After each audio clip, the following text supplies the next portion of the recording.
So one of my absolute favourite games this year is an odd one for me because I'm not normally a huge shooter guy, but that has to go to Titanfall. What a game. An amazing game purely because it's the most accessible shooter that I've played in some time. Call of Duty is great, and don't get me wrong, I'm sure there are plenty of people out there that are amazing at Call of Duty that have all the Twitch skills required in order to be good at it. But I don't. You know, I'd have the time to put into playing that game. But Titanfall, you can jump straight in. You can jump into a game with the sort of the automatic pistol, and it's just so much fun. Like going around, doing the stealth thing, sneaking up behind people with a smart pistol, shooting them with that, super cool. And then there are giant robots, and you get to stomp around in giant robots and fire rockets at people, which is just freaking awesome.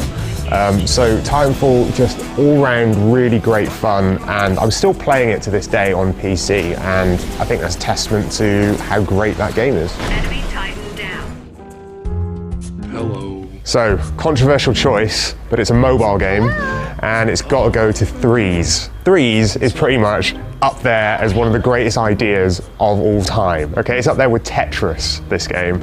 Every day on the way to work and on the way back, I will play Threes. If I'm in a doctor's waiting room, I will play Threes. If I'm in line at the post office, I will play Threes. It is just fantastic. I don't know how to describe why it's so fantastic to you other than it's just so, you just can't stop, you just keep swiping. It's a really simple concept of adding up numbers and trying to basically put certain ones together, and it's got really cute little animations in it, it's really simple, and honestly, it's just brilliant.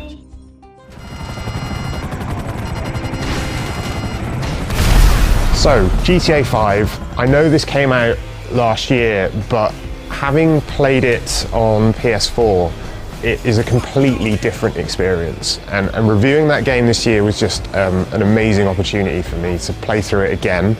And in first-person mode, it's just a brilliant, brilliant thing. I think playing it in the third person was great, but it's changed the game for me. It's like, if they don't offer first person in future Grand Theft Autos, I will be shocked, because playing it in first person just makes the whole thing feel more alive. It makes you feel much more in the game than it did in third person. You know, your actions feel, you consider your actions more, you want to study the environment more, and the fact is that the world that Rockstar has created is just, no one else has created an open world like Rockstar. And in first person, you really, really want to explore it. What a fantastic game. If you haven't played it yet, I thoroughly recommend going out there and getting it on PS4 or holding out until the PC version comes out in the new year, when hopefully we'll get mods.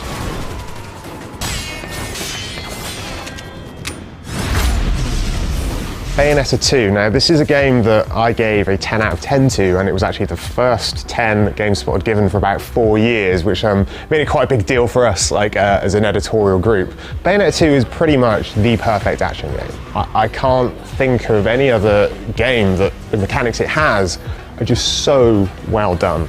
Every action that you take with the triggers, when you do witch time, when you do the combos, it's just perfect.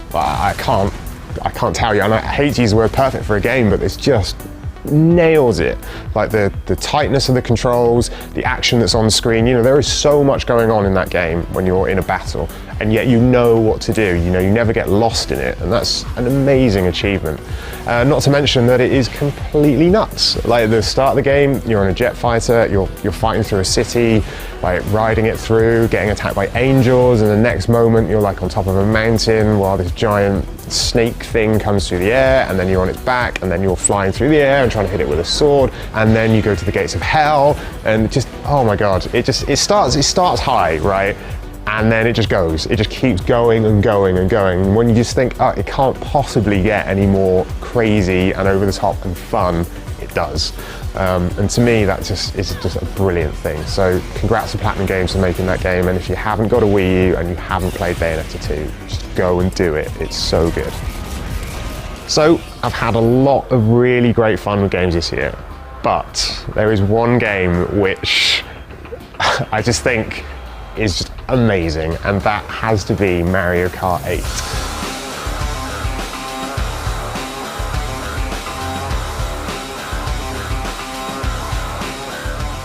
Now, Mario Kart, as we all know, tends to be quite similar across different platforms. You've had the DS version, the 3DS version, etc. But Mario Kart 8, man, it reminds me of how much fun I had with the SNES version and the Nintendo 64 version. It's just brilliant. And I think what's great about Mario Kart 8 is when it came out, I wanted to play it and I played through it. I got the gold kart, I got the gold glider, I unlocked all this stuff. And yet, for pretty much most of the year since it came out, we as a group in GameSpot UK sat down and played Mario Kart pretty much every lunchtime. And that's just amazing. Like, how many other games would you really want to keep plowing that much time into that aren't, say, an MMO or, you know, a big RPG? It's just, they've managed to make a game that not only runs at 60 frames per second all the time, it's super bright and colourful, and it looks incredibly sharp. It's just amazing. Mario Kart 8, wow, just, oh, mechanically, I could carry on and just keep talking to you about how great Mario Kart is, but it's a fantastic game, something that I think everyone that has a Wii U should own. Again, if you don't have a Wii U, it's definitely worth picking one up just to play Mario Kart 8.